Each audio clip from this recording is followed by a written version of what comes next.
Men and women are equally emotional. जो brain का part है amygdala, like I talked about, same है. Societal roles जो develop हो गए उसकी वजह से ये एक फैक्टर आ गया है कि men are less emotional. That's not true. For example, बच्चा होता है, वो जब बड़ा हो रहा होता है उसको रोने नहीं दिया जा रहा होता. वी से कि नहीं तुम वीक नहीं हो. लड़कियां रोती हैं, उनसे हाँ, लड़की हो क्या जो रो रहे हो. हाँ. तो उस बच्चे को इतनी छोटी सी उम्र से जब इमोशंस के बारे में शायद ज़्यादा पता भी नहीं है, उसने बस ये चीज़ पिक कर ली कि रोना सही नहीं है. रोना इज़ नॉट रिवॉर्डेड, रोना इज़ नॉट एक्सेप्टेबल, रोना इज़ वीकनेस. तो वो एक मीनिंग अटैच करते करते वो लड़का बड़ा हो रहा है. बेसिक इमोशंस में happiness, fear, disgust, surprise, sadness, ये सब है. और वो मर्द में और औरत में दोनों में इक्वली है.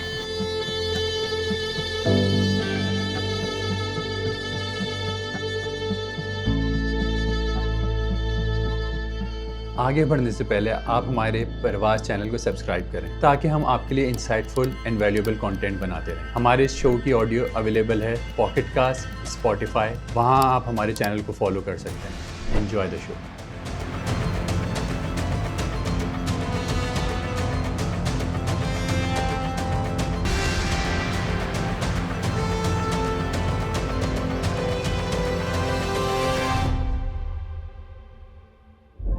आज हमारे साथ मौजूद है मेरी बहुत ही अजीज़ दोस्त, clinical psychologist by profession, Hiba Zaheer. अपने बहुत ही बिजी स्केड्यूल में से हमारे लिए टाइम निकाल के आई हैं ख़ास तौर पे. Thank you Hiba for coming to our podcast. Thank you so much Azhar, मुझे बहुत खुशी है कि मैं आई हूँ. अच्छा हिबा, फर्स्ट थिंग फर्स्ट, आप हमेशा से जो ना बड़ी ज़बरदस्त स्टूडेंट रही हैं. और जो हमारे कल्चर में जिस तरह है कि जो ए लिस्टर्स हैं वो यूजुअली या तो डॉक्टर बनते हैं, इंजीनियर. तो आपने साइकोलॉजी जो है ये आपका कॉन्शियस डिसीजन था या आपको किसी अच्छी यूनिवर्सिटी में एडमिशन नहीं मिला? सच्चाई यही है कि हाँ, मुझे किसी अच्छी मेडिकल यूनिवर्सिटी में एडमिशन नहीं मिला. I was a good student, बहुत अच्छी स्टूडेंट थी. और सबकी तरह मेरी फैमिली में भी ये कॉन्सेप्ट था कि डॉक्टर बनना है. और मुझे भी खुद बचपन से एक शौक था, सुना हुआ है. अब्बा मेडिसिन की फील्ड में थे, सो हमेशा से डॉक्टर्स को देखा और तो था कि डॉक्टर बनना है. एंड देन सबके लिए बहुत बड़ी शॉकिंग न्यूज़ थी ये कि मेरा मेडिकल कॉलेज में एडमिशन नहीं हुआ था. एंड बहुत स्लाइट मार्जिन था जिससे आई मिस द सीट. और मेरे लिए बहुत बड़ा शौक, फैमिली के लिए बहुत बड़ा शौक, बट देन इट हैपेंड, वो हो गया. और उस टाइम पे साइकोलॉजी का कोई कॉन्सेप्ट नहीं था, मेरे खुद के दिमाग में भी नहीं था. मुझे खुद भी नहीं पता था कि क्या फील्ड है, कौन लोग जाते हैं, कैसे जाते हैं. बट मेडिसिन वालों के लिए, मेडिकल वालों के लिए वैसे ही बहुत रिस्ट्रिक्टेड ऑप्शंस हो जाते हैं. उनको नहीं पता होता कि किस साइट पे ज़्यादा पता से ज़्यादा ये होता है कि ऑप्शन ज़्यादा अवेलेबल नहीं होता है. सो आई एक्सप्लोर्ड और बहुत फ़नी तरीके से मुझे साइकोलॉजी के बारे में पता चला. वन ऑफ माई फ्रेंड, उसकी मदर ने अपने कोई इंटर लेवल के कॉलेज लेवल में सब्जेक्ट में चूज़ किया था साइकोलॉजी. और उसने मुझे बताया कि ये भी एक्सप्लोर कर सकती हो, साइकोलॉजी अच्छा सब्जेक्ट है और अभी बहुत नया नया है. तो मैंने उसके बारे में पढ़ा, काफ़ी पढ़ा, बहुत सारे आर्टिकल्स देखे, बहुत सारी मूवीज़ देखी, जिससे ये पता चला कि हाँ, it's really cool to be a psychologist. बड़े कूल लोग बनते हैं साइकोलॉजिस्ट, स्पेशली क्योंकि मूवीज़ तो सारी अमेरिकन देखी, तो वहाँ पे तो बहुत ही अच्छा कॉन्सेप्ट है.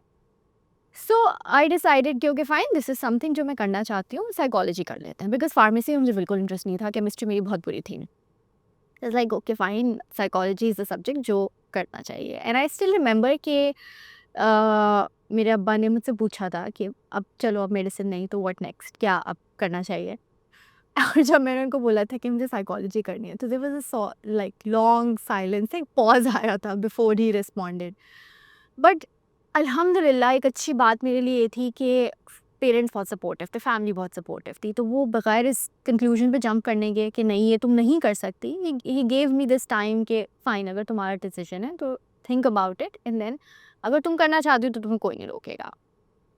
एंड देन उसी की वजह से, क्योंकि फैमिली की सपोर्ट इतनी थी, अम्मा अब्बा की सपोर्ट थी, अब्बा की सपोर्ट थी, जो कि बहुत बहुत ज़्यादा मैटर करते हैं, स्पेशली फॉर अ गर्ल. एक फादर की सपोर्ट आपके लिए बहुत मैटर करती है.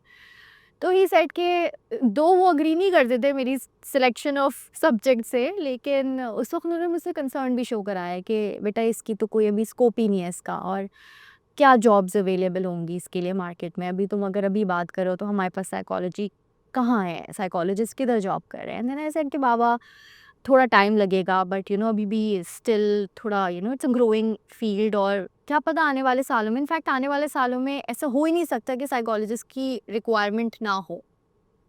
तो बिकॉज जैसे डॉक्टर्स की नीड है वैसे साइकोलॉजिस्ट की भी नीड है। तो मैंने उसको उनको अच्छा खासा काउंसिल किया कि नहीं इट्स अ गुड फील्ड, और मुझे मिल जाएगी नौकरी, मैं बेरोजगार नहीं रहूँगी।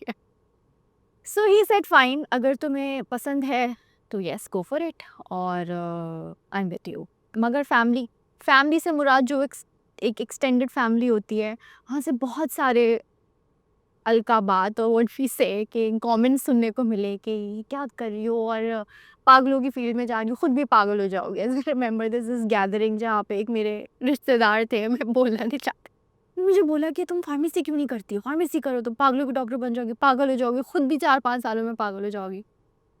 तो वो चीज़ें बहुत मुश्किल थी of course for a person जिसका भी नया-नया मेडिकल कॉलेज में एडमिशन नहीं हुआ, और खुद भी बहुत अनक्लियर सी हूँ कि किधर जाना चाहिए, क्या मेरा डिसीजन सही है कि नहीं। लेकिन because of the family support it happened कि आई फेल्ट लाइक नहीं यही करना है और इधर ही जाना है। और आई फील मुझे ये बाद में पता चला, बहुत सालों बाद पता चला अज़र, कि एक आपका प्लान होता है और एक अल्लाह मियाँ का प्लान होता है, और जो true. When you plan and he plans, जो उसका प्लान होता है वो आपकी इमेजिनेशन से बियॉन्ड आपके लिए बेस्ट होता है, उस टाइम पे नहीं समझ में आता। तो कभी तुम्हें ऐसा लगा कि यार मैं डॉक्टर बनना चाहती थी? कभी रिग्रेट होता है कि यार मैं डॉक्टर बनना चाहती थी and I landed, someone made you feel कि यार तुम्हारे अंदर पोटेंशियल था, you could be a doctor? अब अगर मैं सच बताऊँ तो जब मैंने साइकोलॉजी में पढ़ना शुरू किया था ना, मुझे तभी समझ में आ गया था कि मैं अच्छी डॉक्टर नहीं बन सकती थी। अच्छा। हाँ, मतलब मैं ले तो रही थी medicine because of a perception जो बचपन से बना था कि मुझे डॉक्टर बनना है। मुझे माई सेल्फ बायोलॉजी में कोई ख़ास इंटरेस्ट नहीं था। ओके। लेकिन एक सोचा हुआ था बचपन से, तो इसके बारे में कोई दूसरा ऑप्शन सोचा ही नहीं कि कुछ और भी बन सकते हो। लेकिन साइकोलॉजी पढ़ते हुए ही मुझे रियलाइज़ हो गया था कि डॉक्टर अगर मैं बन भी जाती तो मैं अच्छी डॉक्टर नहीं बनती, और साइकोलॉजी वो चीज़ है जिसमें मेरा पैशन, मैं now if you ask me कि अब अगर हिबा तुम बताओ कुछ और, तो मैं कहूँगी कि मैं साइकोलॉजिस्ट के अलावा शायद अच्छा कुछ भी नहीं बन सकती होती। नहीं, तो इसका मतलब जो डॉक्टर आप बनना चाह रही थी वो मोर ऑफ अ सोसाइटी का प्रेशर था rather than your own choice. तो ये कितना इंपॉर्टेंट होता है कि यार अगर एक बच्चे को, जो तुम्हारी उस वक्त एज थी, उसको जब सोसाइटी के प्रेशर से लड़ना है, तो उसकी बैकिंग पे उसकी फैमिली, उसका पेरेंट सपोर्ट, और ख़ास तौर पे तुम्हारा और तुम्हारे जो फादर का रिलेशन था, we all know about it. तो वो कितना ज़्यादा इम्पोर्टेंट है हिबा एक बच्चे के लिए, या ख़ास तौर पे एक बच्ची के लिए, जब वो अपने ज़िंदगी के इतने इम्पोर्टेंट डिसीजंस ले रही है। तो तुम्हें क्या लगता है कि इसमें तुम क्या कहना चाहोगी, जो पेरेंट्स हैं, जो फादर हैं, जो बच्चियां हैं जो अभी परस्यू कर रही हैं अपने करियर्स, तो व्हाट वुड यू एडवाइस? मैं ये कहूँगी कि अगर उस बच्चे को, किसी भी बच्चे को, और स्पेशली डॉटर्स को फैमिली सपोर्ट मिल जाती है, फादर सपोर्ट मिल जाती है, उसके लिए आसान होता है दुनिया की हर जंग लड़ना। सही। वट एवर वी हैव, वो हम अपने इर्द गिर्द के इन्वायरमेंट से लेके बाहर जा रहे होता है। तो अगर वो सपोर्टिव सिक्योर इन्वायरमेंट हमें घर में मिल जाता है, तो हम वही secure environment in the form of confidence लेके बाहर निकलता है। अगर हमें वो सिक्योरिटी, वो कॉन्फिडेंस घर पे नहीं मिलता ना from our parents, of course, क्योंकि एक बच्चा अपने पेरेंट्स को ही लुक अप टू करता है किसी भी चीज़ के लिए। एक छोटा सा बच्चा होता है तो वो बचपन से वैलिडेशन अपने पेरेंट्स से ही चाह रहा होता है ना।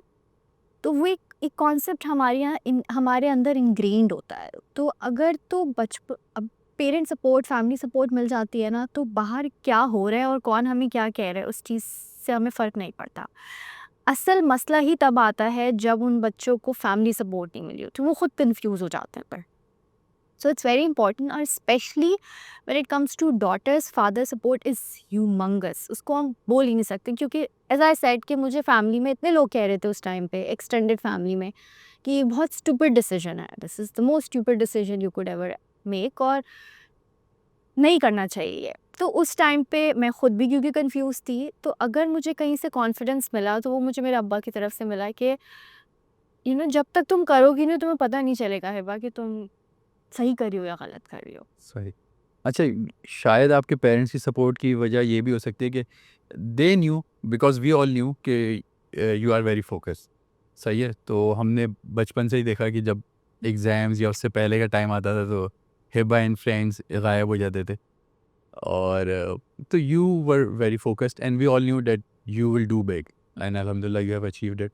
लेकिन आज का अगर हम थोड़ा सा इस दौर में आए तो हम ये देखते हैं कि जब हम दरवाज़ा बंद करके किताब की तरफ जाते थे ना, तो we didn't have that many distractions around. लेकिन आजकल के दौर में with the social media, with the smartphone, तो ये जो हमारे डिस्ट्रैक्शंस हैं वो बहुत ज़्यादा बढ़ गए हैं। तो एक तो मैं सबसे पहले ये जानना चाह रहा था कि there is there is it is commonly believed कि हमारे जो स्मार्टफोन्स हैं, सोशल मीडिया है, ये they are rewiring our brain. तो एक तो हमारी ऑडियंस के थोड़ा सा एक्सप्लेन कर दें what is rewiring our brain, और इस पे थोड़ा सा अपना साइकोलॉजिकल पर्सपेक्टिव दें कि what it is actually. So rewiring your brain का कॉन्सेप्ट जो निकल रहा है ना, अज़ वो एक it's coming from a concept called neuroplasticity. और न्यूरोप्लास्टिसिटी क्या है, अगर मैं आसान अल्फाज में समझाऊँ तो बेसिकली हमारा जो ब्रेन होता है वो फिक्स्ड नहीं होता, it it keeps on changing. और वो चेंज कैसे कर, न्यूरोप्लास्टिसिटी यही कॉन्सेप्ट है कि हमारा ब्रेन चेंज करे, न्यूरल पाथवेज नए क्रिएट करे ऑन द बेसिस ऑफ हम जो काम रोज़ बार बार कर रहे हैं।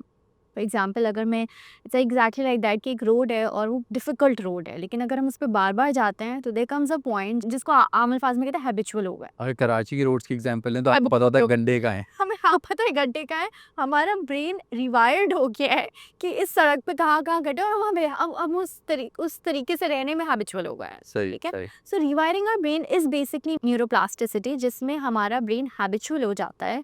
और क्योंकि सर्टेन एक्टिविटीज़ हम बार बार कर रहे हैं, फ़ोन लेके बार बार नोटिफिकेशंस चेक कर रहे हैं, अब हमारा ब्रेन रिवायर हो गया है कि दिस इज़ समथिंग, ये एक हैबिट है जो हम कर रहे हैं। शुरू में हमारे ब्रेन उस पर एफर्ट कर रहा होता है, बाद में एक ऑटोमेटिक सिस्टम स्टार्ट हो जाता है जिस पे हमारा ब्रेन चलना शुरू हो जाता है। प्लस एक और चीज़ ये होती है कि रिवॉर्ड सिस्टम पे काम कर रहे होते हैं हम लोग। हमारे ब्रेन में मल्टीपल केमिकल्स रिलीज हो रहे होते हैं जिनको हम न्यूरोट्रांसमीटर्स कहते हैं। और जैसे डोपामिन इज़ अ न्यूरोट्रांसमीटर जो हैप्पीनेस कंट्रोल कर रहा होता है। रिवॉर्ड सिस्टम क्या होता है, जब हम फ़ोन चेक कर रहे हैं, हम नोटिफिकेशन देख रहे हैं, हम लाइक्स देख रहे हैं, हम कमेंट्स देख रहे हैं, तो एक सर्टेन रिवॉर्ड सेट हो रहा है हमारे लिए। या कोई चीज़ है जो हमें बोरिंग रूटीन से हट के दिख रही है, फैसिनेटिंग दिख रही है, इंटरेस्टिंग दिख रही है, तो हर दफ़ा एक small amount of dopamine release होता है हमारे ब्रेन में, और फिर क्या होता है, हम उसके हैबिचुअल हो जाते हैं और वो एक लूप बन जाता है जो कि नेवर एंडिंग लूप हो जाता है। तो rewiring brain basically is coming from that point. Okay okay okay. तो बड़ा इंटरेस्टिंग कॉन्सेप्ट है। कैसे ये हमें जो है ना ये हमारे ब्रेन को रीवायर कर रहा है social media, what they are actually doing? हो क्या रहा है, सोशल मीडिया एक एक सॉर्ट ऑफ जो डिजिटल एडिक्शन का कॉन्सेप्ट हम देख रहे होते हैं ना, वो क्या हो रही है, इट्स नॉट जो एडिक्शन से हम मिला रहे हैं, तो कैसे मिला रहे हैं, because mechanically they are same, chemical intensity different है ऑफ कोर्स, क्योंकि ड्रग या एडिक्शन में एक डिफरेंट केमिकल्स इन्वॉल्व हैं, और हमारे यहाँ जो टेक एडिक्शन है वो बहुत डिफरेंट चीज़ है। लेकिन मैकेनिकली जो प्रोसीजर है वो सेम चल रहा है हमारे ब्रेन में। वो क्या चल रहा है, वो यही चल रहा है जैसे मैंने बताया कि एक लूप सेट होता है, हम ट्रिगर होते हैं, फॉर एग्जाम्पल हम बोर हो रहे हैं हो गया। और हम फिर चेक कर रहे हैं फ़ोन, ठीक है, जो हमारे लिए एक स्टिमुलस की तरह एक्ट कर रहा है। फिर हम रिवॉर्ड फील कर रहे हैं, क्योंकि जब हमने फ़ोन चेक किया, हमने कुछ भी देखा, हम रिवॉर्ड फील कर रहे हैं, और उस रिवॉर्ड के बाद रिलीफ आ रहा है, और रिलीफ के बाद फिर हमें दोबारा से we have more craving for it. तो ये एक रिवायरिंग जो हो रही है ना, कि हमारा ब्रेन एक सर्टेन मैकेनिज्म पे सेट हो रहा है और उस सर्टेन मैकेनिज्म पे ही ऑपरेट हो रहा है। और एक पॉइंट आ रहा है जब हमारे लिए थ्रेशोल्ड बनता जा रहा है। थ्रेशोल्ड से मुराद ये, पहले अगर हम थोड़ा सा टाइम यूज़ कर रहे हैं फ़ोन, तो अब वो उतना टाइम यूज़ करना is not giving us that satisfaction. अब हमें थोड़ा और टाइम यूज़ करना है। जो हम बोल के उठाते हैं फ़ोन के, हम 5 मिनट के लिए देख रहे हैं फेसबुक या इंस्टाग्राम, और वो 5 मिनट 15 मिनट में कब तब्दील हो जाते हैं हमें पता भी नहीं चलता है। हम भूल जाते हैं कि हमने फ़ोन शायद उठाया किस टाइम के लिए था, किस काम के लिए था। सो this is how it's rework. और इसी वजह से शायद हमें अब फ़ोन के बाहर की जो ज़िंदगी है वो बड़ी बोरिंग भी लगती है, क्योंकि वो इतनी स्पॉन्टेनियसली चीज़ें नहीं हो रही हैं उसमें। ओके। अच्छा हिबा, जो मेरा नेक्स्ट सवाल है वो ये है कि मैंने एक रिसर्च देखी, पता नहीं कितनी सच है लेकिन बड़ी ऑथेंटिक रिसर्च है। वो ये था कि इन द ईयर 2000 हमारा जो अटेंशन स्पैन था एवरेज ह्यूमन बीइंग का, वो था 12 सेकंड। सही है।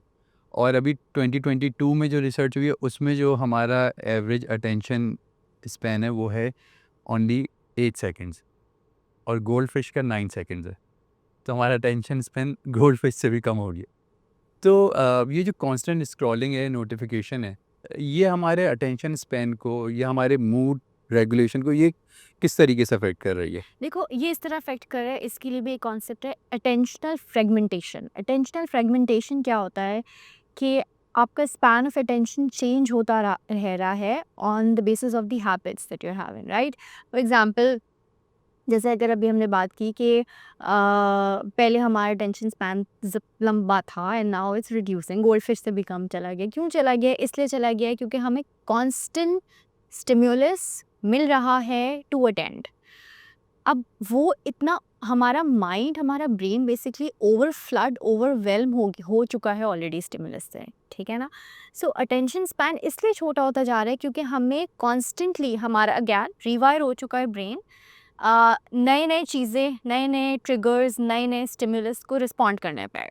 तो अब जो चीज़ उसकी वजह से हमारा level of patience, level of attention, level of concentration वो ख़त्म होता जा रहा है क्योंकि हमें बहुत फ्रीक्वेंट जंपिंग्स और हॉप्स की आदत हो रही है। हमारे ब्रेन को बहुत फ्रीक्वेंट हॉप्स की आदत हो रही है कि एक, जैसे अभी बताया ना कि हमने एक इंस्टाग्राम देखा है, उसके बाद फेसबुक में नोटिफिकेशन आ गई, हम वहाँ चले गए, एंड देन ईमेल आ गए, हम वो चेक कर रहे हैं। So it's like multiple stimulus over flooding our brain all at once, वो एक साथ हो रहा है। तो हमारा अटेंशन स्पैन इसलिए कम क्योंकि हमारे ब्रेन को आदत हो गई है जल्दी जल्दी जंप करने की from one thing to another. हम डेप्थ पे नहीं जा रहे अब, ठीक है ना? सो पहले अटेंशन स्पैन होता था लंबा, हम डेप्थ एनालिसिस करते थे, हम चीज़ों को गौर करते थे, सोचते थे, क्योंकि एक वक्त में एक चीज़ है हमारे पास जिसके ऊपर वक्त लगाने का हमारे पास वक्त हो रहा है। अब फ़ोन उठा के वो नोटिफिकेशन बार ही देख लो आप, उसमें कितनी सारी नोटिफिकेशन होती है ना, तो वो इतने सारे अटेंशन स्टिमुलस हैं हमारे पास, और हमारा ब्रेन अब आहिस्ता आहिस्ता इतना आदी हो गया उस सबका कि हमें पता है एक इंस्टाग्राम की नोटिफिकेशन, एक फेसबुक की है, तो वो एक व्हाट्सएप की है, तो एक ईमेल की है। So much stimulus coming to our mind and we know we are getting wired, हम कंडीशनड हो रहे हैं कि एक के बाद दूसरा, दूसरे के बाद तीसरा, तीसरे के बाद चौथा, तो ऑफकोर्स डेप्थ ख़त्म हो रहा है, अटेंशन स्पैन ख़त्म हो रहा है। नहीं, एग्ज़ैक्टली, क्योंकि बहुत सारी दफ़ा हम ये नोट कर रहे होते हैं कि हमें पता भी नहीं होता and we are into our phones. In fact यहाँ पे भी ये जब आए पॉडकास्ट से सबसे पहले जो हमारे डायरेक्टर साहब ने, उन्होंने कहा यार फ़ोन सबसे पहले दूर कर दें, क्योंकि this is what you don't know कि आप when you start scrolling, yes, ये एक सॉर्ट ऑफ एडिक्शन है। तो ये जो एडिक्शन है, अगर मैं इसको देखूँ, तो ये जो सोशल मीडिया की एडिक्शन है और ये जो सब्सटेंस अब्यूज़ है, तो क्या ये हमारे दिमाग में एक ही तरीके से काम कर रहा होता है, या ये किस तरीके से, या ये एडिक्शन डिफरेंट है to what the substance abuse is? ये दोनों एडिक्शन मैकेनिकली सेम है, केमिकली डिफरेंट है। Of course we can say that yes, उनका प्रोसीजर सेम चल रहा है हमारे दिमाग में, लेकिन केमिकल इन्वॉल्वमेंट नहीं है, ठीक है? मैकेनिकली कैसे सिमिलर है, दोनों कंडीशंस को कंपेयर करें, अगर हम फ़ोन एडिक्शन को और किसी ड्रग एडिक्शन को कंपेयर करें, तो हमें पता है कि पहले हमें क्या होती है, एक क्रेविंग फील होती है, ठीक है ना? फ़ोन उठाने की क्रेविंग हो या ड्रग की क्रेविंग हो, एंड देन हमने वो फ़ोन उठाया, चेक किया, वो चेक करने के बाद स्मॉल डोपामिन रिलीज़ हुआ हमारे ब्रेन में, जिसने हमें रिवॉर्डेड फील कराया, ठीक है? जो हम एक प्लेजर, एक रिवॉर्ड हुआ। वो रिवॉर्ड के बाद हम थोड़ा रिलीफ हुए, ठीक है? रिलीव होने के बाद अगेन क्रेव मोर, कि अब और देखना है। सो एक ही पैटर्न पे दोनों एडिक्शन चल रही है। दिस इज़ द रीज़न कि हमने इसको कंपेयर किया है कि ड्रग एडिक्शन और हमारा टेक एडिक्शन कितने हद तक सिमिलर है, and this is the pattern because दोनों का जो फ्लो है ब्रेन में, जो पैटर्न है ब्रेन में, वो सिमिलर है। अच्छा, तो अब देखो, अगर मैं इसको इस तरीके से सोचूँ, अगर ये दोनों एडिक्शन है, सही है, अब अगर कोई ड्रग है या अल्कोहल है, उसकी अगर आपको एडिक्शन है, तो उसके लिए तो हमारे पास डिफरेंट इंस्टीट्यूट्स हैं जो काम कर रहे हैं, जहाँ पे आप बैठते हैं, आपको आइसोलेट करके वो पूरा आपके ऊपर काम कर रहे होते हैं। देयर इज़ अ चांस अगर आप रिहैबिलिटेशन में जाते हैं तो यू इम्प्रूव। सही है। सही है। अब लेकिन अगर ये मुझे एडिक्शन है फ़ोन की या हम लोगों को, तो अब इससे रिहैबिलिटेट करना तो बहुत ही मुश्किल है, क्योंकि अगर मैं कोशिश कर रहा हूँ कि फ़ोन ना देखूँ, तो आप सामने से फ़ोन देखने लगेंगी, that will trigger me to check my phone and the loop continues. तो ये जो आजकल हमारे पास वो आया हुआ है डिजिटल डिटॉक्स, बहुत सारी हम वीडियोस देखते हैं, तो ये ये एक्चुअल में कोई चीज़ है, या ये this is just a buzzword? So digital detox can help, लेकिन उसके लिए परसिस्टेंस चाहिए। जैसे किसी भी चीज़ के लिए चाहिए। जैसे हम कोई भी हैबिट चेंज करना चाहते हैं, ब्रेन रीवायरिंग दोबारा से, क्योंकि रीवायरिंग हो रही है, न्यूरोप्लास्टिसिटी हो रही है, ब्रेन चेंज कर रहा है, न्यूरल पाथवेज बना रहा है, अपने रास्ते बना रहे हैं ना। फॉर एग्जांपल एक हैबिट को करने का हमारा दिमाग एक रास्ता बना रहा है, तो अगर हम वो हैबिट चेंज करना चाहते हैं तो हमें रास्ता चेंज करना है, और वो हो सकता है पॉसिबल। लेकिन उसके लिए परसिस्टेंस चाहिए। जैसे हमें मोबाइल को, फ़ोन को, नोटिफिकेशन को बार बार यूज़ करने के बाद उसकी एडिक्शन हो रही है, इसी तरह से अगर हम एक कॉन्ट्ररी बिहेवियर लेना चाह रहे हैं तो उसको भी बार बार करना होगा, तभी हम उस पैटर्न पे सेट हो सकेंगे। ठीक है, तो so the only thing is कि परसिस्टेंस ही हमारे लिए बिहेवियरल चेंजेस ला सकते हैं। ठीक है, ये जो टेक डिटॉक्स का एक कॉन्सेप्ट स्टार्ट हुआ है, दिस इज़ हेल्पफुल, मगर ऑफ कोर्स एक्सट्रीम लेवल पे तो हम कर भी नहीं सकते हैं, बिकॉज हमारे लिए it has become a need. हम बिल्कुल भी नहीं छोड़ सकते हैं, इट्स नॉट प्रैक्टिकली पॉसिबल कि हम फ़ोन्स को बिल्कुल छोड़ दें। लेकिन यस, ये भी ना हो कि वो हमारे फंक्शनिंग को अफेक्ट करने लग जाए। प्रॉब्लमैटिक पैटर्न या उसको हम एडिक्शन लेवल पे तो तब कहेंगे ना सर, कि उसकी वजह से मेरी लाइफ की फंक्शनिंग ख़राब होने लगी, मेरे रिलेशनशिप ख़राब होने लग रहे हैं, मेरा वर्क ख़राब होने लग रहा है, मेरा टेंशन नहीं है अपने काम में, या मेरी स्टडीज़ ख़राब हो रही है, मैं एग्ज़ाम्स फ़ेल कर रही हूँ। क्यों? क्योंकि मेरा टेंशन, मेरा कॉन्सन्ट्रेशन मेरे फ़ोन पे है। मैं पढ़ने बैठती हूँ, मैं फ़ोन उठा लेती हूँ। मैं मीटिंग में जा रही हूँ, मेरा टेंशन वहाँ नहीं है, मैं फ़ोन में काम करने बैठ रही हूँ, फ़ोन। सो वहाँ ये एक नॉर्मल पैटर्न या एक हैबिट से बढ़ के एडिक्शन साइड पे जा रहा है, जहाँ मेरी सोशो ऑक्यूपेशनल फंक्शनिंग डिस्टर्ब हो रही है। ये हो गया, हम एडिक्शन की तरफ चले गए, दैट इज़ वेरी क्लियर कि what is normal tech use and what is addiction, सही है। अब इसकी कोई कुछ सॉल्यूशन बताओ ना यार कि कि किस कैसे तरीके से हम हाँ, बच सकते हैं, क्या करें? तो इससे बचने के लिए एक तो सबसे पहले सेल्फ रियलाइजेशन, आपको खुद अंदाज़ा हो जाए। जब तक आप खुद नहीं समझेंगे कि वो गलत है, सामने वाला इंसान कितना ही बोल दे, आपकी बेगम आपको कितना ही बोल दे कि आप कितना फ़ोन यूज़ कर रहे हैं, आप मानेंगे नहीं उस बात को। सही। ठीक है, आप कब मानेंगे? जब आपको समझ में आएगा कि नहीं यार, हाँ, वाक़ई ज़्यादा है। खुद से अंडरस्टैंडिंग हो। आप खुद यू रियलाइज़ कि हाँ, इसकी वज़ह से क्या, जब मैं अपने बच्चों के साथ बैठा हूँ तो am I missing out something, कि मेरा बच्चा मुझसे बोल रहा है और मैं फ़ोन में बिज़ी हूँ और मैंने उसकी बात नहीं सुनी। या am I missing out on something, कि मेरी वाइफ़ मुझसे बात कर रही है और वो एक क्वालिटी टाइम है जो हम गुज़ार सकते होते हैं, और वो फ़ोन में बिज़ी होके मैंने निकाल दिया राइट? या घर में बैठे हुए हैं, आप पेरेंट्स के साथ बैठे हैं, फैमिली गैदरिंग में बैठे हैं, तो यू जस्ट खुद कंपेयर करो कि पहले जब हम फैमिली गैदरिंग्स पे बैठते थे तो वो क्या केमिस्ट्री होती थी, और अब जब हम बैठ रहे हैं और सबके हाथ में फ़ोन है तो क्या इक्वेशन बन रही है। तो सेल्फ रियलाइजेशन, आपको खुद पता है कि हाँ, दिस इज़ समथिंग जो मेरे लिए प्रॉब्लमैटिक बने। Then of course you check on the screen time that you are using every day. हर फ़ोन में होता है कि आप कितना स्क्रीन टाइम यूज़ कर रहे हैं। आपको रियलाइज़ हो गया कि मैं बहुत ज़्यादा यूज़ कर रहा हूँ, आपने चेक भी कर लिया, आपको एक एम्पिरिकल एविडेंस भी मिल गया कि हाँ, it's not just in my mind, मैं वाकई ही बहुत यूज़ कर रहा हूँ। आप लिमिट करो। लिमिट किस तरह करो? यू कैन डू इज़ कि आप नो टेक ज़ोन बना लो अपने घर में ही। फॉर एग्जांपल लंचेस पे अलाउड नहीं है, डिनर पे अलाउड नहीं है। तो ये कुछ बेसिक स्टेप्स हैं जो आप कर सकते हैं। आपने जो डिजिटल मॉनिटरिंग है वो आपने कर ली, फिर आपको पता चल गया कि अच्छा कुछ टाइम है जो एटलीस्ट मैं स्किप करूँ ना, फिर एकदम से तो छोड़ा नहीं जा सकता। तो आप सेट कर लो कि फ़ाइन, डिनर टाइम पे फ़ोन्स अलाउड नहीं है, या लंच टाइम पे फ़ोन अलाउड नहीं है। जब हम साथ बैठे हैं सब लोग या दोस्त बैठे हैं, if you don't remember, I don't know, बचपन में क्या, जब अभी भी हम बड़े हो गए तो हमारा एक एक हम दोस्तों का एक रूल सा था, जब साथ बैठेंगे तो फ़ोन नहीं यूज़ करेंगे। ठीक है? ओके। और वो फ़ौरन पॉइंट आउट हो जाता था कि क्यों फ़ोन यूज़ कर रहे हो, ठीक है? सो इसीलिए होता था। तो या तो आप इस तरह का एक सेटअप कर लें कि फैमिली में बैठे हैं तो फ़ोन, ये वो टाइम्स हैं जब मुझे फ़ोन यूज़ नहीं करना। ये एंड अगर मैं नहीं यूज़ कर रहा तो nothing is going to happen, दुनिया बदल नहीं जाएगी। मतलब उस 5-10 मिनट, 1 घंटा अगर मैंने फ़ोन नहीं भी छोड़ भी दिया है ना और नहीं इस्तेमाल किया, तो नथिंग इज़ चेंज्ड। कोई बहुत बड़ा डिज़ास्टर नहीं होने वाला है। कभी आप बॉस का फ़ोन ना उठाएँ तो आपको पता चलेगा क्या-क्या चेंज हो जाए। सारे बॉस को भी पता होना चाहिए ना कि घर का टाइम इज़ घर का टाइम। आपकी लाइफ में हर चीज़ के कंपार्टमेंट्स हैं ना, तो आपको पता है कि ऑफ़िस का compartment, office time is office time, when you are home, तो बॉस को भी समझ में आना चाहिए कि भाई ये का कॉल करने का टाइम सही है, आपको नहीं करनी। और चीज़ें ये कर सकते हैं कि आप if it's getting to out of control और आपकी इमोशनल डिपेंडेंसी बहुत ज़्यादा हो रही है इस पे, कि आपको पता है कि भाई, वो जो अभी हमने बात की कि रिवॉर्ड सिस्टम हमारा सेट हो रहा है ना, हमें डोपामिन रिलीज़ ही तब हो रहा है जब हम फ़ोन यूज़ कर रहे हैं। अब वो नहीं करें तो बोरिंग हो रही है लाइफ, बोर्डम, इंस्टाग्राम फीड नहीं चेक की, मिसिंग आउट, फोमो। फोमो, है ना? कौन सा ट्रेंड चल रहा है, क्या चल रहा है, हमें तो पता ही नहीं है, दोस्त बैठ के बात करें। सो उसके कॉन्ट्ररी आप अपने लिए ऐसे मीनिंगफुल एक्टिविटीज़, मीनिंगफुल एक्शंस और हॉबीज़ निकालें जो आपको इक्वल अमाउंट ऑफ हैप्पीनेस दे सके। You can look for it, may be book reading, may be watching movie together, maybe going out on a walk. Nothing but just breathing mindfully and relaxing your mind and body.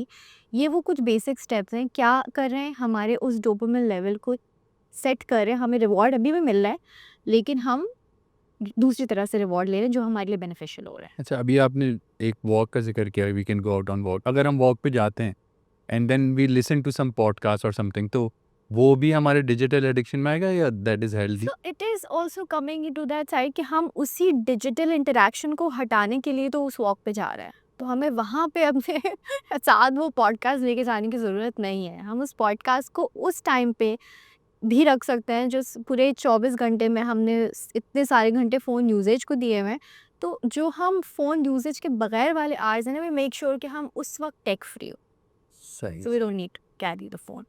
अच्छा हिबा, हम जब छोटे थे बचपन में हमेशा we worked on our IQ, पढ़ाई, सारी चीज़ें सब कुछ करते थे। अब बड़े हुए तो पेपर में ईक्यू आ गया। तो ये इमोशनल क्वोशंट क्या है और ये कैसे हमारे रिलेशनशिप्स को हेल्प करता है शेप करने में? ये बहुत इम्पोर्टेंट टॉपिक और एरिया है और जिसके बारे में ज़्यादा बात हुई नहीं, अब होना शुरू हुई है। EQ इज़ बेसिकली हमारी ability to understand, to manage and to express emotions, और ना सिर्फ हमारे अपने बल्कि दूसरों के भी।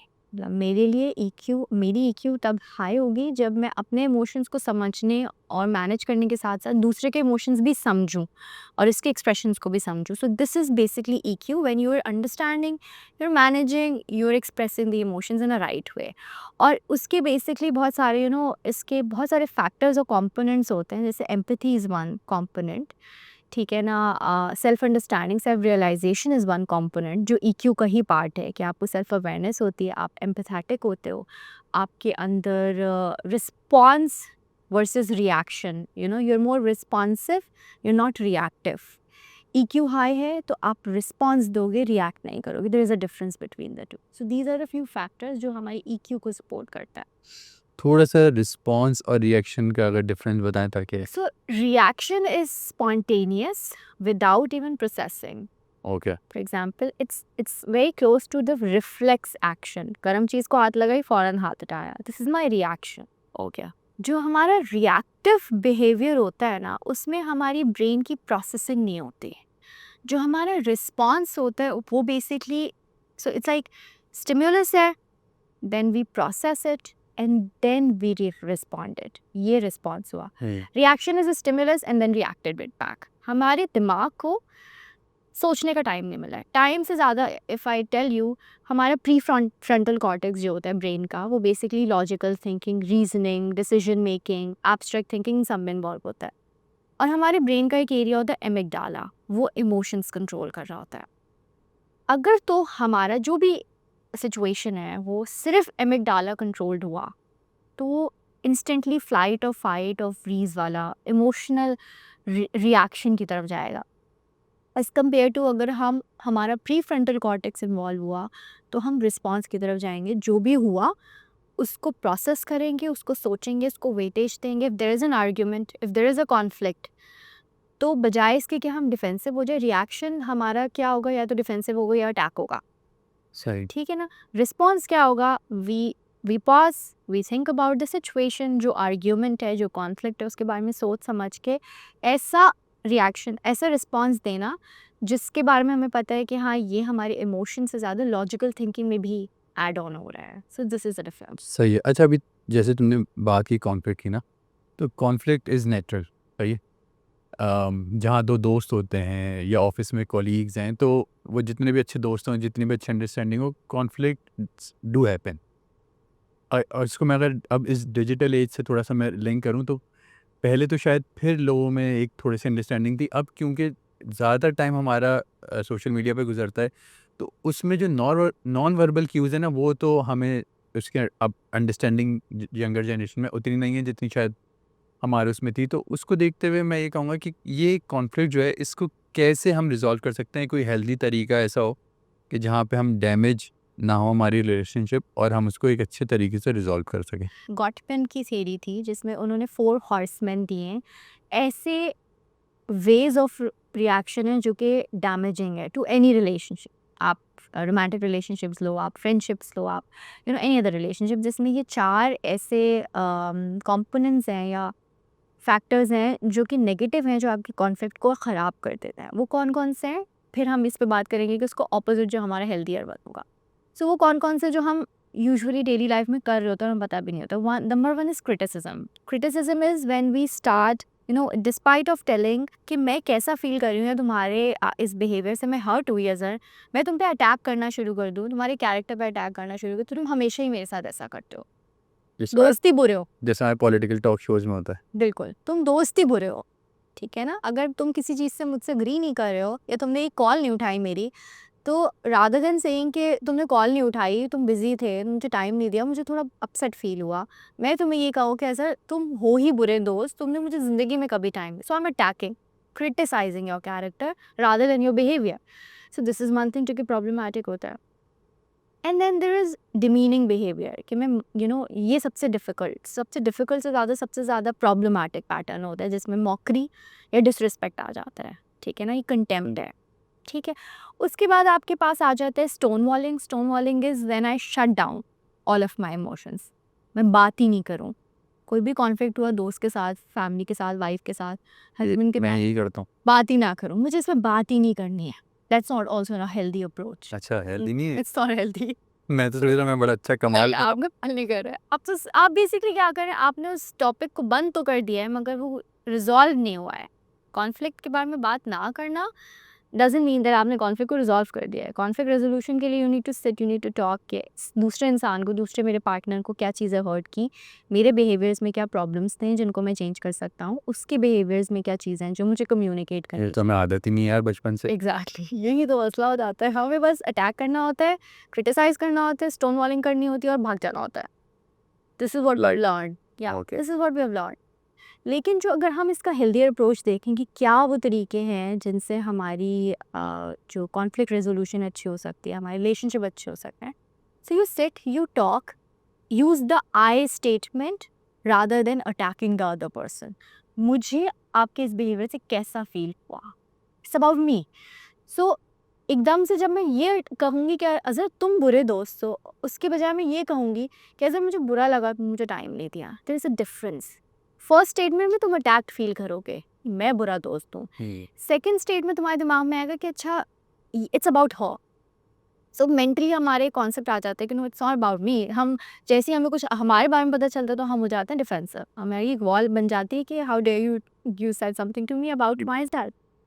तो जब मैं अपनी फीलिंग्स कम्युनिकेट करूँ कि उस बिहेवियर से या उस एक्शन से मुझे कैसा फील हुआ और ये मैं हर्ट हुई, then you probably would be able to understand and set कि अच्छा मैं कैसे चेंज कर सकता हूँ या मेरे इस behaviour you would give explanation, ठीक है ना? So I am not attacking, I am telling you about my feelings. I am telling you कि आई स्टेटमेंट जो हम यूज़ कर रहे हैं वो बेसिकली मैं अपने फीलिंग्स को कम्युनिकेट कर रही हूँ तुम्हारी तरफ, और तुम बेटर उसको रिसीव कर सकोगे because you know that I am not attacking you. First thing, ठीक है ना? Second, mutually coming to a point जहाँ पे दोनों को रिस्पेक्ट देते हुए हम एक ऐसा रास्ता निकाल रहे हैं जो हम दोनों के लिए बेनिफिशियल है, ठीक है? हम फ्रेंड हो गए, पार्टनर्स हो गए, आपने अपना साइड रखा और उतनी ही रिस्पेक्ट के साथ सामने अपने पार्टनर का, अपने फ्रेंड का आपने साइड देखा, and then you analyse again reaction के बजाय रिस्पॉन्स कि ये गलतियाँ मेरी थी और ये मेरे फ्रेंड या पार्टनर की थी, और you coming on a central part या एक कॉमन थीम पे आना जो दोनों के लिए बेनिफिशियल और रिस्पेक्टफुल है. So this is another thing that we can do to resolve the conflict. So communication is very important, effective communication. And in that effective communication, all these matter, things count. कि आपका tone कैसा है, आपने communicate करते हुए, how empathetic you are. Empathy is very important. तो EQ का major element is empathy. You understand कि दूसरे इंसान पे क्या गुजरी है, या you go into that place and you try to understand कि अच्छा मेरे call ना उठाने से मेरे दोस्त क्यों हर्ट हुई होगी, may be she was missing, may be she wanted my time, may be कुछ बहुत इंपॉर्टेंट था जो मेरे दोस्त को या मेरे पार्टनर को मुझसे शेयर करना था. So then you realise and then you try to be there on the other side. तो अगर मैं इसको समराइज़ करूँ तो basically it's to understanding others perspective is the main thing. लेकिन अच्छा ये शायद अगर 2 लोग हैं जो साथ उठ रहे बैठ रहे हैं, खा पी रहे हैं, उनके पास शायद ये थोड़ा-सा एक ना ये एडवांटेज हो कि they can try to understand others perspective. लेकिन अब जैसे-जैसे आपको पता है कि अब ये डिजिटल एज आ गई है, इसमें लॉन्ग डिस्टेंस रिलेशनशिप हैं, ऑनलाइन फ्रेंडशिप्स हैं। तो ये इस पे साइकोलॉजिकल टॉल आप एक तो आपके दिमाग पे क्या आता है एंड इसमें अगर इस तरह के कोई इश्यूज़ आएँ, इसको किस तरह मैनेज किया जाए? लॉन्ग डिस्टेंस रिलेशनशिप हो गए, सबसे ज़्यादा बड़ा मेजर फैक्टर जो लॉन्ग डिस्टेंस रिलेशनशिप में डिफ़िकल्ट होता है वो होता है अनसर्टेनिटी, ठीक है ना? Because when you are with the person तो आप सर्टेन हैं, आपको पता है वो मेरे साथ बैठा है, आप आप उसको उसके टेक्स्ट मैसेज पे जज नहीं कर रहे, या आपसे उसकी आवाज़ आ रही है, आप उससे बात कर रहे हैं, आपको पता है आप रोज़ साथ हैं, तो there is physical presence of the other person और आपकी अंडरस्टैंडिंग डिफरेंट है. लेकिन जब आप long distance across the screen दूसरी साइड पे हैं, तो स्क्रीन के थ्रू दूसरे की बात, दूसरे के उस एक टेक्स्ट को इवैल्यूएट करना बड़ा डिफिकल्ट है. नो, आई एम बिज़ी, अब आई एम बिज़ी पे दिस पर्सन वुड थिंक के may be this person is, ये जो मेरा पार्टनर है गुस्सा है इसलिए इसने आई एम बिज़ी लिख दिया है. हम तो एक स्माइली के ना होने पे भी उस मैसेज को इंटरप्रेट कर रहे हो सही है। कि डॉट लगा हुआ है या एक्सक्लेमेशन मार्क लगा है, स्माइली नहीं है, तो इसका मतलब है अब वो वाकई बिजी है, उसको ज़्यादा टाइम ना मिला है स्माइली लगाने का. बट हमने क्योंकि अनसर्टेनिटी इतनी ज़्यादा है, क्योंकि हम नॉन वर्बल जेस्चर्स और क्यूज को नहीं पिक कर पा रहे हैं, सो दिस इज़ हाउ वो अनसर्टेनिटी बढ़ती रहती है. और वो अनसर्टेनिटी के साथ साथ ओवर थिंकिंग आती रहती है, ओवर थिंकिंग के साथ साथ आपके बहुत सारे डाउट्स और फेयर्स और ट्रिगर होते रहते हैं. Hmm, hmm.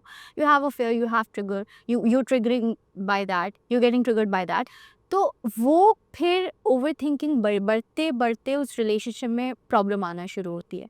However if I tell you कि इसको कैसे हल कर सकते हैं, long distance relationship can work. The only key is to trust, the level of trust you and your partner have. और उस ट्रस्ट की बेसिस पे आप you can come up with some mutual options, जिसके बेसिस पे आपको पता हो, आप कुछ रूल सेट कर लें, कुछ टाइमिंग सेट कर लें, इन टाइम्स में इनसे इस टाइम तक हमारी बात होनी है, ठीक है ना? और you know the other person, आपको पता है कि वट एवर हैपन्स, एक लेवल ऑफ बॉन्ड और ट्रस्ट आपका इतना डेवलप है कि ये डिस्टेंस आपको कुछ नहीं कर सकता. डिस्टेंस यूजुअली प्रॉब्लम तब ज़्यादा क्रिएट कर रहा होता है जब अनसर्टेनिटी और फियर क्रीप इन करने लगता है.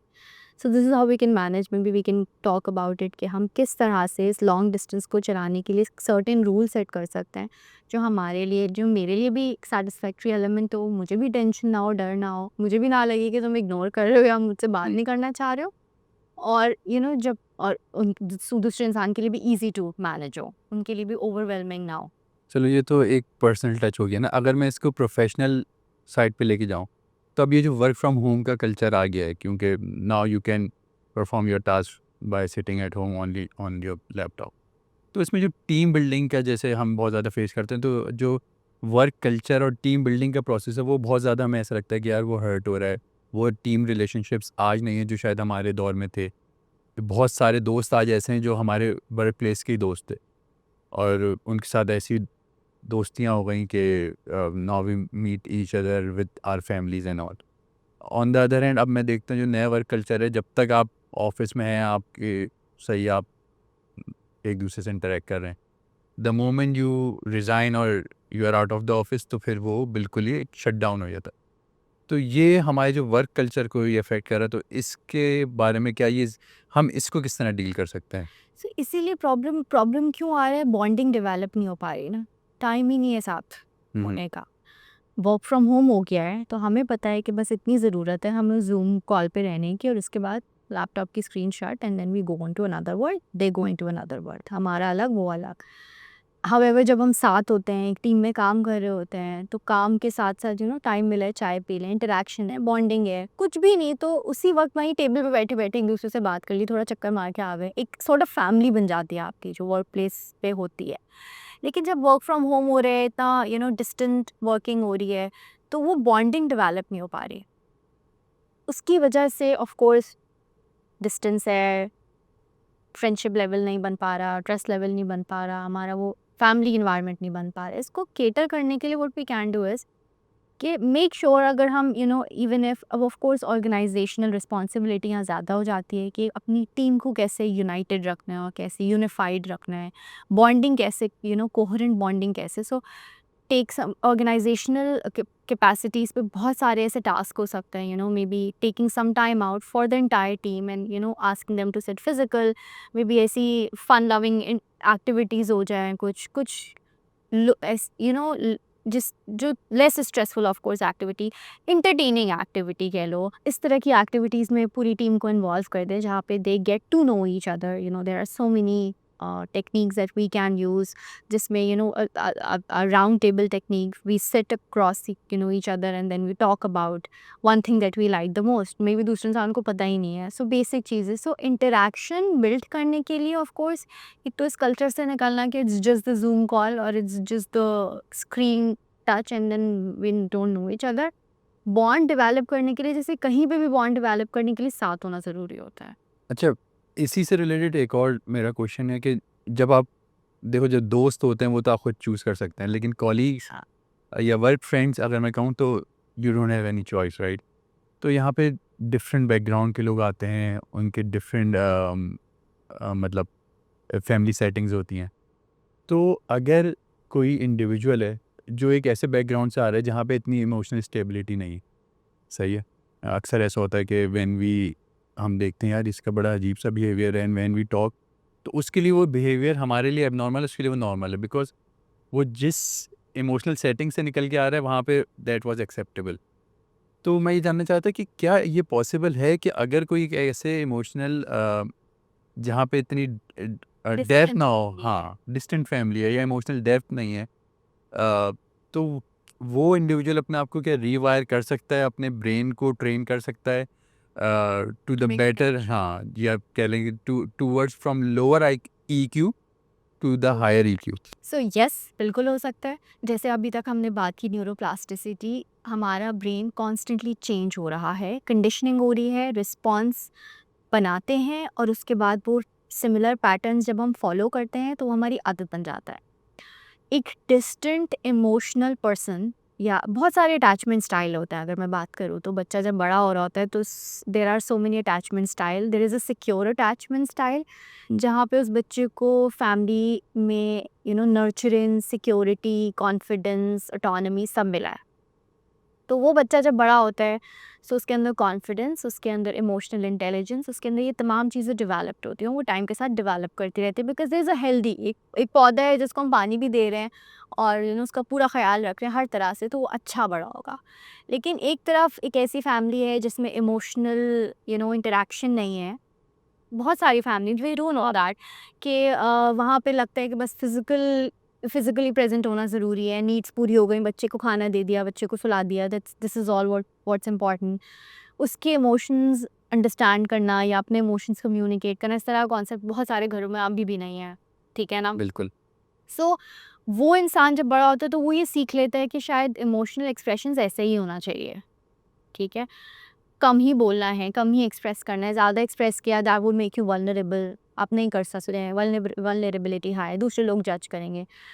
ये चेंज बिल्कुल हो सकता है, लेकिन इस चेंज के लिए यस, अगर आपको, क्योंकि 2 तरीके हैं, एक तो उस इंसान को खुद रियलाइज़ हो जाए कि जो मेरा ये पैटर्न है ना वो गलत है, और वो कैसे रियलाइज़ होगा? मेजर चांसेस उसके रिलेशनशिप इश्यूज़ आना शुरू हो जाएंगे। Relationship issues with romantic partner, relationship issues with even friends as well. क्योंकि एक इंसान है जो अपने आप को एक्सप्रेस ही नहीं कर रहा ना, तो उसके दोस्त ऑफ कोर्स उसको समझना चाह रहे हैं, बट वो एक शट डाउन मोड पे है, वो अपने वीकनेस के बारे में अपने दोस्तों से बात नहीं कर रहा, तो ट्रस्ट लेवल डेवलप नहीं हो रहा, हेल्दी रिलेशनशिप नहीं फॉर्मुलेट हो सकता विदाउट ट्रस्ट, विदाउट बॉन्डिंग। इसी तरह से रोमांटिक पार्टनर्स में भी of course it's a safe environment when you are talking with your partner, when you are being with your partner, तो आपका एक म्यूचुअल ट्रस्ट होता है, एक सेफ एनवायरनमेंट होता है जहाँ कि मैं I can be vulnerable in front of my partner, मैं वीक भी हो सकती हूँ, मैं हर चीज़ के बारे में बात कर सकती हूँ। जब उस इंसान को ये लगे कि हाँ, जो फर्स्ट हिंट है ना कि आपके रिलेशनशिप डिस्टर्ब हो रहे हैं बिकॉज ऑफ दिस एक्सप्रेशन, दूसरा इंसान भी आपको ये चीज़ communicate करें in a healthy way. Healthy way से मुराद again not attacking but sitting with them, trying to understand their perspective and making them realize कि क्या problematic behaviors हैं या emotional expressions हैं जिनकी वजह से हमारा ये जो relationship है वो disturb हो रहा है, वो affect हो रहा है. अब change करने के लिए of course there are so many ways, क्योंकि ये एक चीज़ है जो एक long duration में develop हुई है, तो उसको change करने के लिए भी थोड़ा वक्त तो चाहिए होगा. ठीक है, एकदम से नहीं change हो सकता. Persistence, yes. Consistency, yes. There are professional helps available, psychological therapies, ठीक है, जो आपके attachment styles it's sort of reparenting होती है उन थेरेपी सेशंस में. जो आपके मैल अडेप्टिव स्कीमाज होते हैं, या सिंपल वर्ड्स में कहूँ प्रॉब्लमैटिक स्कीमाज होते हैं. बहुत किस्म के प्रॉब्लमैटिक स्कीमाज होते हैं. There is a scheme of abandonment कि लोग मुझे छोड़ देंगे इससे पहले मैं उनको छोड़ दूँ. ठीक है. There is a scheme of defectiveness कि मुझ में शायद कोई खामी है तो मुझे लोगों से ओपन होना ही नहीं है, क्योंकि then they would come to know about my defect, तो वो इनसिक्योर होते रहते हैं. थेरेपी सेशंस में there are so many therapeutic techniques जिसमें सॉर्ट ऑफ रीपेरेंटिंग होती है, जिसमें उनके सारे प्रॉब्लमैटिक पैटर्न्स ऑफ स्कीमाज या थॉट पैटर्न्स है उनको चेंज किया जाता है. एंड इनसाइट डेवलप, सो सबसे पहला स्टेप इज इनसाइट डेवलपमेंट कि yes there is a problem, yes there's something needs to be changed. And then second step of course professional help बहुत ज़रूरी है, क्योंकि आप बहुत पुरानी चीज़ को चेंज करने जा रहे हैं. अकेले आपसे शायद थोड़ा मुश्किल होगा, हो सकता है, बिल्कुल हो सकता है, लेकिन it would be a bit difficult. So it's there is nothing wrong in us seeking that professional help which is available, जो आपकी सपोर्ट, आपकी हेल्थ के लिए इंपॉर्टेंट है ना, आपकी इमोशनल हेल्थ, आपकी साइकोलॉजिकल हेल्थ के लिए इंपॉर्टेंट है. सो इन शॉर्ट यस, वो प्रॉब्लमैटिक पैटर्न्स जो बचपन में बच्चे ने सीखे हैं इमोशनली भी, वो डिफ़िकल्ट अटैचमेंट स्टाइल्स, वो avoidant attachment style, insecure attachment style can change. There is a possibility कि उनको रिवायर करके हम हेल्दियर पैटर्न्स की तरफ ले जा सकें. जितनी भी चीज़ें अभी बताई, तो ये तो मुझे ऐसा लग रहा था कि या तो आप हमारी सोसाइटी की बात ही कर रही हैं, तो कोई साइकोलॉजिकल प्रॉब्लम है ही नहीं. तो दिस इज़ वेरी सीरियस. तो अभी पाकिस्तान में ऐसी कोई थेरेपी सेंटर्स या ऐसी जो ऐसा आपने कहा प्रोफेशनल हेल्प, तो ये कौन से ऑप्शंस अवेलेबल हैं? सही है. और उसके बारे में अगर थोड़ी सी डिटेल बता दें तो हमारी ऑडियंस को एक एक नॉलेज रहेगी. अगर इस सेशन के बाद जैसे मैं अपने बारे में जान रहा हूँ कुछ सारी चीज़ें, तो मुझे ऐसा लग रहा है कि शायद जो हमारे व्यूअर्स हैं वो भी ये देख रहे हो या तो अपने अंदर या फिर अपने किसी अजीज़ के अंदर. तो what should they do in Pakistan? तो देर आर ट्रेन साइकोलॉजिस्ट जो प्राइवेट प्रैक्टिस करते हैं. एज आई टोल्ड के अभी भी बहुत सारे एरियाज़ नहीं हैं, बहुत सारे सेंटर्स नहीं हैं जो डेवलप हो गए हैं ओनली फॉर साइकोलॉजिकल सपोर्ट. लेकिन यस, प्राइवेट प्रैक्टिसेस बहुत हद तक चल रही हैं. इसके अलावा there are so many organisation working for it, ठीक है ना, जो स्पेसिफिकली मेंटल हेल्थ पे ही काम कर रही है. सो हम you can always seek those organisation. आपके लिए कौन कौन सी अवेलेबल ऑर्गेनाइजेशन आपके इर्द गिर्द है विद इन सिटी. कराची जैसे शहर में there are so many possibilities, बहुत सारे ऑप्शंस हैं जिधर आप जाके you can seek professional help, psychotherapy, psychological evaluation, ये तमाम चीज़ें करवा सकते हैं. So there are big centres as well. बड़े हॉस्पिटल्स, आखान जैसे हॉस्पिटल्स में भी ये अपॉर्चुनिटी है, और छोटे सेटअप्स में जैसे हम बात करें, अगर मैं नाम लूँ तो institute of clinical psychology, it's a very it's a big setup, but for people जो कि ज़्यादा अफोर्ड नहीं कर सकते, तो उनके लिए थेरेपी सेशंस बहुत नॉमिनल से अफोर्डिंग से प्राइजेस में भी अवेलेबल होंगे. एंड देन इस कॉन्टिनेंट में बीच में बहुत सारे प्राइवेट प्रैक्टिशनर्स आ जाते हैं जो साइकोलॉजिकल हेल्प सपोर्ट दे रहे हैं लोगों को. सही है. I hope this would be very helpful. लोग अगर उनको लगता है कि दे हैव दिस इश्यूज़ या उनके किसी रिलेटिव्स में, तो दे शुड विजिट आईसीपी. तो I know it's in, I think Gulistan जो Right. या. अच्छा हिबा, अब जो है ना बहुत सारी चीज़ें हम देखते हुए बड़े हुए, कुछ ऐसी चीज़ें जो एज अ फैक्ट कोट की जाती हैं यूजुअली. तो जब आप आ रही थी तो मैंने कहा यार हम ऐसे कुछ साइकोलॉजिकल फैक्ट्स निकालें जो प्रिवेलिंग फैक्ट्स हैं. उसमें हमें ये मालूम करना है कि यार इज़ इट ट्रू और is it just a myth which people are carrying with them. सही है. तो पहला यहाँ पे मेरे पास है, you can't be happy without a purpose. So it's partially true, not completely true. ठीक है, और कैसे? See, happiness has two layers. एक आपका है प्लेजर, दूसरा है मीनिंग. ठीक है ना? ये 2 कंपोनेंट्स हैं हैप्पीनेस के। Pleasure is what you know the short term happiness that you get. आप मुझसे बात कर रहे हैं, आप अपने दोस्त से बात कर रहे हैं, पुराने दोस्त से मिले हैं और वो आपको एक आप किसी जोक पे हँसे हैं, this is pleasure.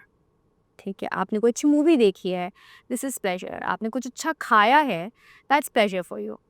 You can be happy because of that pleasure. Of course आपको खुशी हुई, आपने कुछ अच्छा खाया, खुशी हुई कि आप किसी पुराने दोस्त से मिले, आपको खुशी हुई कि आप कहीं घूमने गए, but for the long term happiness you need meaning. अगर मैं कहूँगा एक्चुअल हैप्पीनेस की अगर हम बात करें तो it's a fact, right? Yeah. Then the next in line is men are less emotional than women. Okay, this is one very interesting and my favorite one, my favorite topic. Men and women are equally emotional. दोनों के जो biology है वो same है, जो brain का part है amygdala like I talked about same है, सेम न्यूरल फायरिंग्स होती है। आपको भी डोपामिन हैप्पी करेगा, मुझे भी डोपामिन हैप्पी करेगा, आपको भी कुछ अच्छा देख के खुशी होगी, मुझे भी खुशी होगी।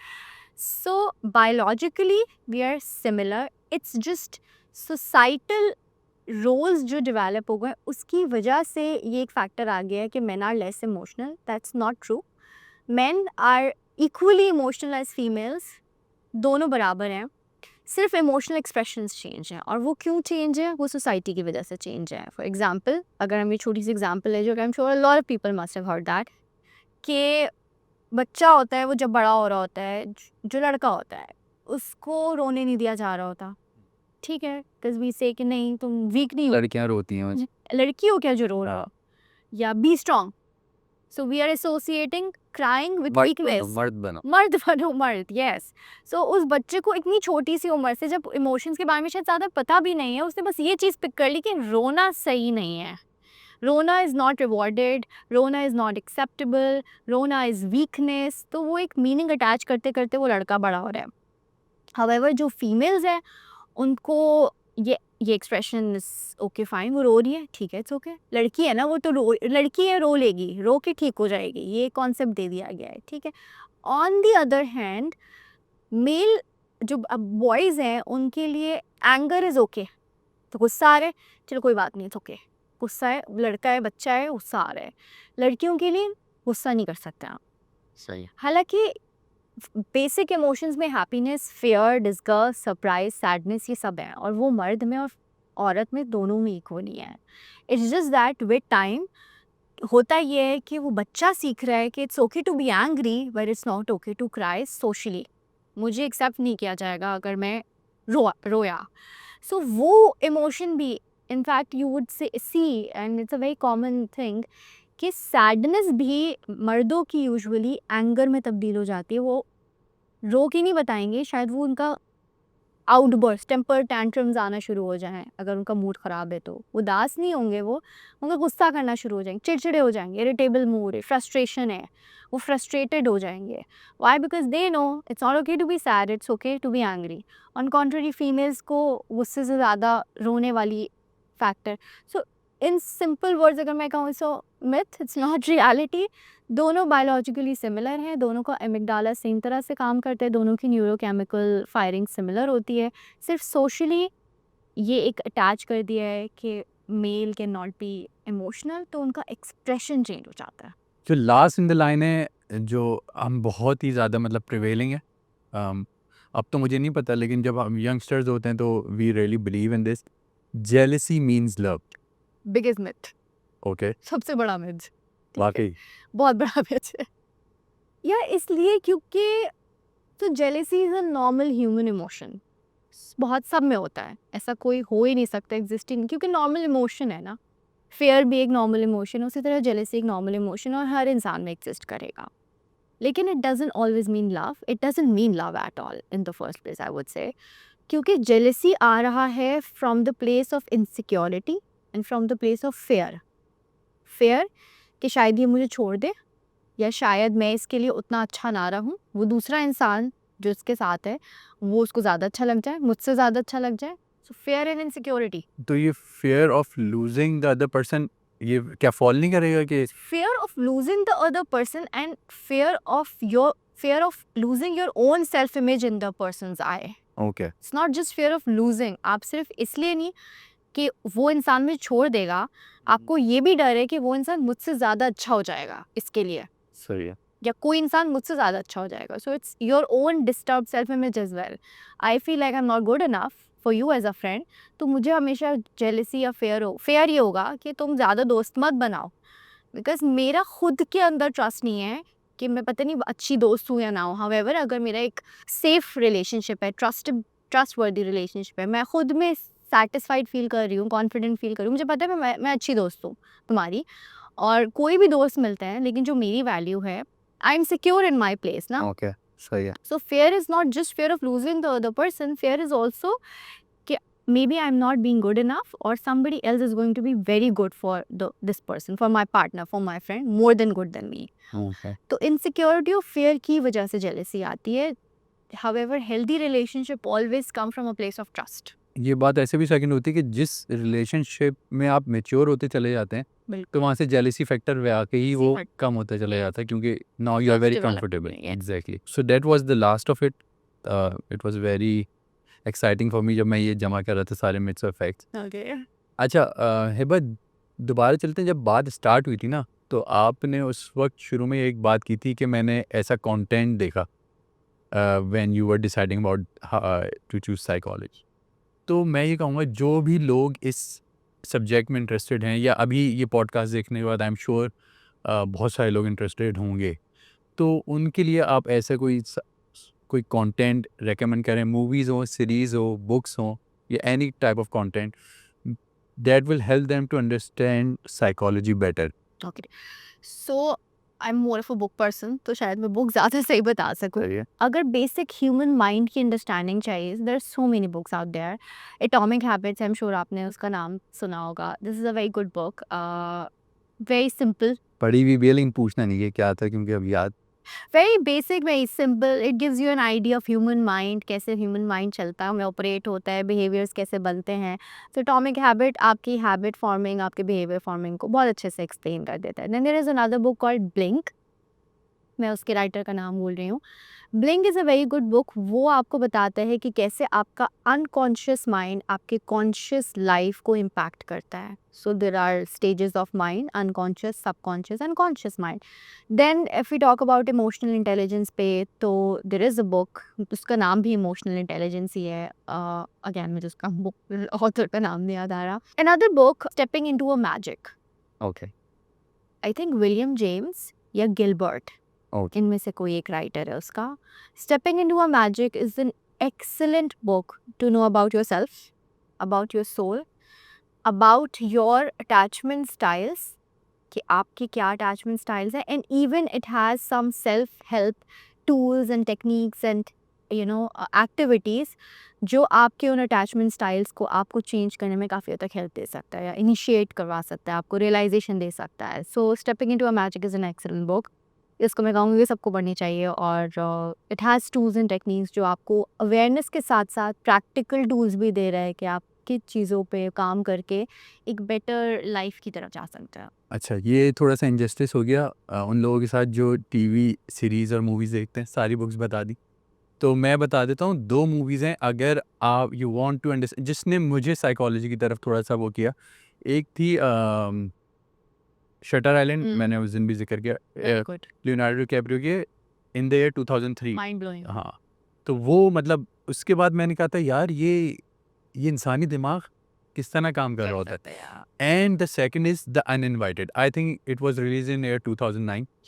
इसके बाद मेरा साइकोलॉजी की तरफ मैं क्रेज़ी इंटरेस्टेड हो गया था। मैंने अपने बैचलर्स में जब साइकोलॉजी पढ़ी तो आई स्कोर्ड 95, और वो इस वजह से ही हुआ कि मेरा इंटरेस्ट वहाँ से डेवलप होना शुरू हुआ था। यार ये साइकोलॉजी, उससे पहले तो हम समझते थे पता नहीं ये कोई पागल होता है तो वही जाता है थेरेपिस्ट के पास, लेकिन this human brain is a tricky thing. तो you need to Sure. No, even अगर आप किसी भी फील्ड से हैं, अगर if you are not psychologist, you need to know. और रिलेशनशिप के लिए बहुत इंपॉर्टेंट है, मुझे ऐसा लगता है कि आप ये समझ सकें कि यार हर दिमाग डिफरेंट तरीके से काम करता है। Right. आप उसको अपने तरीके से नहीं सोच सकते, you will spoil your relationship. True. बाकी हिबा, वैसे तो ये फ़र्ज़ी जुमले होते हैं कि बहुत सारे सवाल थे और बहुत मज़ा आ रहा था, लेकिन टाइम कॉन्स्ट्रेंट था। लेकिन मैं कहूँगा कि बहुत दिल से सही है ना? बहुत सारे सवाल हैं इनफैक्ट तुमने ये कमिटमेंट भी किया हुआ है, मैं ऑन कैमरा भी कह देता हूँ कि you will come more often. तो इस वजह से मैंने सवाल जो है ना फिर इस पॉडकास्ट में कम भी किए हैं। बहुत सारे सवाल हैं, बहुत मज़ा आ रहा था। आई एम श्योर मेरी टीम भी जो यहाँ बैठी है ना, वो भी इस वक्त यही कह रहे होंगे कि यार ये चलता रहे पॉडकास्ट। लेकिन ये है कि एक्चुअली टाइम कॉन्स्टेंट है। Yeah. सही है। Thank you so much for coming. जाने से पहले हमारी ऑडियंस को एक मैसेज आप वो क्या देंगी? अपनी साइकोलॉजिकल और इमोशनल हेल्थ को भी उतनी ही इम्पोर्टेंस दें जितनी आप अपनी फिजिकल हेल्थ को देते हैं। ब्रेन आपकी बॉडी का एक ऑर्गन है, ठीक है, और बाकी तमाम ऑर्गन्स की तरह उसमें भी चेंजेस और प्रॉब्लम्स आ सकते हैं। It's okay to be anxious. जैसे हमें फ्लू होता है तो हमेशा ये होता है कि हम पहले घर पे खुद कुछ करते हैं उसके लिए, ठीक है। फ्लू हुआ है, हम उसके लिए अपनी तरफ से जो शानदार पिएंगे, हमें पता है एंटी हिस्टामिन्स लेनी है, इन सम सिंपल वर्ड्स अगर मैं कहूँ एंटी एलर्जी लेनी है तो हम वो ले लेते हैं। लेकिन अगर वो फ्लू और फीवर हमें तब भी रह रहा है और हमें हेल्प नहीं कर रहा, अल्टीमेटली हम डॉक्टर के पास जाते हैं, ठीक है। जब हमारे कंट्रोल से बाहर हो गया तो हमें डॉक्टर के पास जाना पड़ा और हमें पता है कि अब हमें आईवी ड्रिप्स लगेंगी एंटीबायोटिक्स की, तभी हमारा फीवर कंट्रोल होगा, ठीक है। हम नहीं सोचते कि अब हम क्यों जा रहे हैं, हम तो ये घर पे भी कर सकते हैं। सही। हमें तो अपने फ्लू को घर पे ही सेटल करना है। हमें पता है कंट्रोल से बियॉन्ड हो गया, हमारे लिए हमारी फंक्शनिंग ख़राब हो रही है, हमारे लिए जॉब पे जाना मुश्किल हो रहा है, हमें ठीक होना है। बिल्कुल इसी तरह डिप्रेशन एंग्जाइटी से पहले, एंग्जाइटी क्लिनिकल होने से पहले या डिप्रेशन क्लिनिकल होने से पहले हमारा माइंड हमें सिग्नल्स देना शुरू कर देता है, ठीक है ना। क्रॉनिक या क्लिनिकल डिप्रेशन में जाने से पहले ऐसा नहीं होता कि एक दिन सुबह में उठे हो मुझे क्लिनिकल डिप्रेशन हो गया या एंग्जाइटी हो गई। क्लिनिकल डायग्नोसिस या इस तरह की कंडीशंस से पहले हमारा माइंड हमें सिग्नल्स दे रहा होता है, जिसको हम खुद कंट्रोल करने की कोशिश कर रहे होते हैं। हम फ्रेंड्स के साथ चले गए, हमने टीवी देख लिया, but there is a point जब वो हमसे मैनेज नहीं हो रहा होता। सो इट्स ओके कि हम किसी एक प्रोफेशनल हेल्प के पास जाएं और we seek help for our emotional, for our psychological health, क्योंकि वो इक्वली इंपॉर्टेंट है। दिमाग नहीं ठीक चलेगा तो हमारी बॉडी के बाकी ऑर्गन्स भी सही से हम खुद सही से फंक्शन कर सकते हैं। So it's okay to go for professional help, it's fine. ज़रूरी नहीं है कि कोई आपको डिसऑर्डर हो तभी आप थेरेपिस्ट के पास जाएं। आपकी लाइफ में बहुत कुछ एक साथ चल रहा है, बहुत कुछ स्ट्रेसफुल भी चल रहा है, और इंसान होने के नाते यू नीड दैट टाइम जिसमें you are working for your own sanity, for your own psychological health और इमोशनल हेल्थ। तो अपनी इमोशनल हेल्थ को भी उतनी ही वैल्यू दें जितनी आप अपने फिजिकल हेल्थ को देते हैं। Thank you so much, Hiba. Thank you so much for joining us and hope to see you again in Parvaz. इंशाल्लाह, थैंक यू।